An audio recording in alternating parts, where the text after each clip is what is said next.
নমস্কার, আমি সুমি কিচেন থেকে সবাইকে স্বাগতম। আশা করি সবাই ভালো আছো, আমিও ভালো আছি।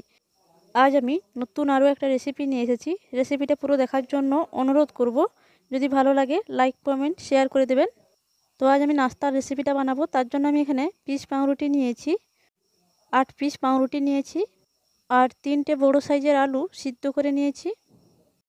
আর আমি এখানে কিছু মশলা নিয়েছি, একটা টমেটোর কুচি, আদা কুচি, পেঁয়াজ কুচি, কাঁচা লঙ্কা কুচি আর ধনেপাতার কুচি।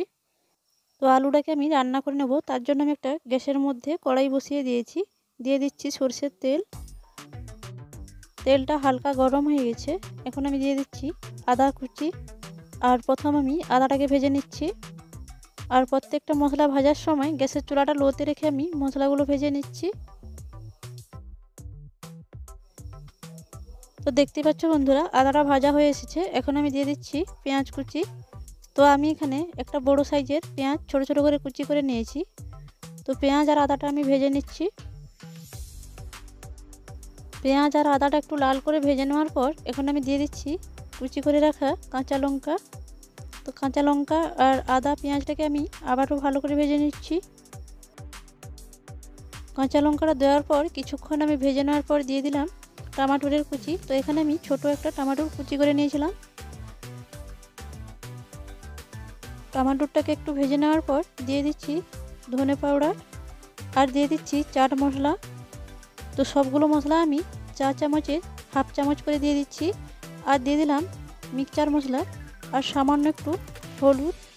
তো সব কিছু দেওয়ার পর ভালো করে আমি নেড়ে চেড়ে মিশিয়ে নিলাম। এখন আমি দিয়ে দিলাম আলুটা। দেওয়ার পর সব কিছুকে ভালো করে আমি মশলার সঙ্গে মিশিয়ে নিচ্ছি।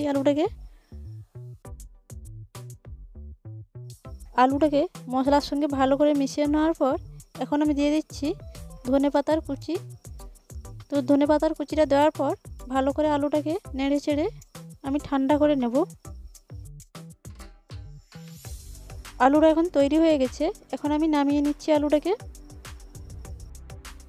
আর এখন নাস্তার জন্য আমি একটা ব্যাটার তৈরি করে নেব, তার জন্য একটা পাত্র নিয়েছি। পাত্রের মধ্যে নিয়ে নিচ্ছি 1 বাটি পরিমাণ বেসন আর দিয়ে দিচ্ছি একটা ডিম আর বেসনটা নেওয়ার পর এখন আমি দিয়ে দিচ্ছি 1 চামচ লবণ। তো ছোটো চামচের 1 চামচ লবণ দিয়ে দিয়েছি। তো এখন সব কিছুকে ভালো করে আমি মিশিয়ে নিচ্ছি। সব কিছু ভালো করে মিশিয়ে নেওয়ার পর এখন আমি অল্প অল্প জল দিয়ে একটা ব্যাটার তৈরি করে নিচ্ছি। ব্যাটারটা খুব বেশি ঘন বা খুব বেশি পাতলা করে তৈরি করা যাবে না। আমি যেরকমভাবে ব্যাটারটা তৈরি করছি সেরকমভাবে তোমরাও ব্যাটারটা তৈরি করে নিও, তাহলে নাস্তার স্বাদটা আরও ভালো আসবে। তো দেখতেই পাচ্ছ বন্ধুরা, ব্যাটারটা পারফেক্টভাবে তৈরি হয়ে গেছে।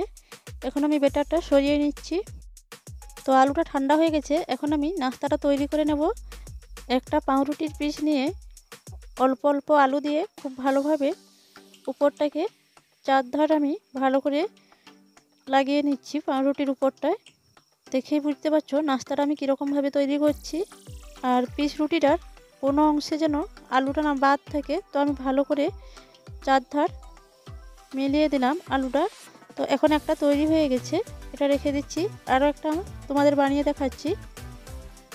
এই পিস পাউরুটিটাকেও আমি একই রকমভাবে তৈরি করে নিচ্ছি। এই পাউরুটিটাও তৈরি হয়ে গেছে, এখন আমি এটাকেও রেখে দিচ্ছি। তো একই রকমভাবে আরও দুটো পাউরুটি আমি ভালো করে সাজিয়ে নিচ্ছি।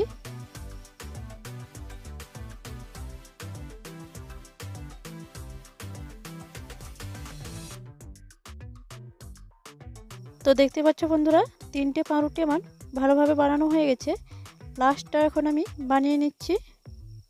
সবগুলো নাস্তা আমি বানিয়ে নিয়েছি। এখন আমি ব্যাটারটা নিয়ে নিয়েছি।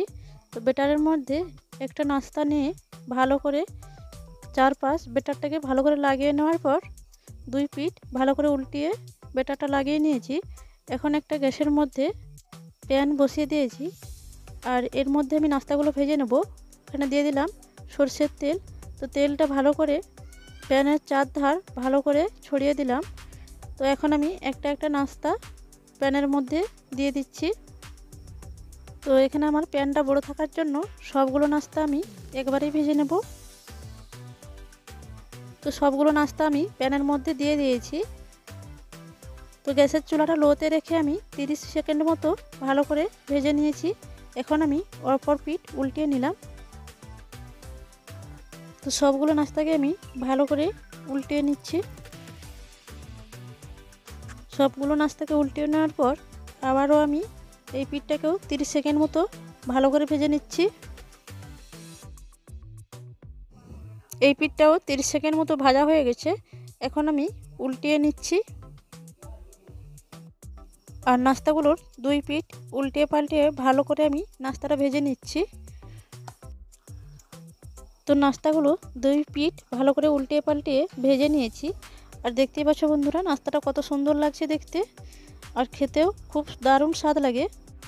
তো বন্ধুরা আজকের রেসিপিটা কেমন লাগলো কমেন্ট করে জানাতে ভুলবেন না। ভালো লাগলে লাইক কমেন্ট শেয়ার করে দেবেন। আর আমার চ্যানেলে নতুন হয়ে থাকলে চ্যানেলটা সাবস্ক্রাইব করবে।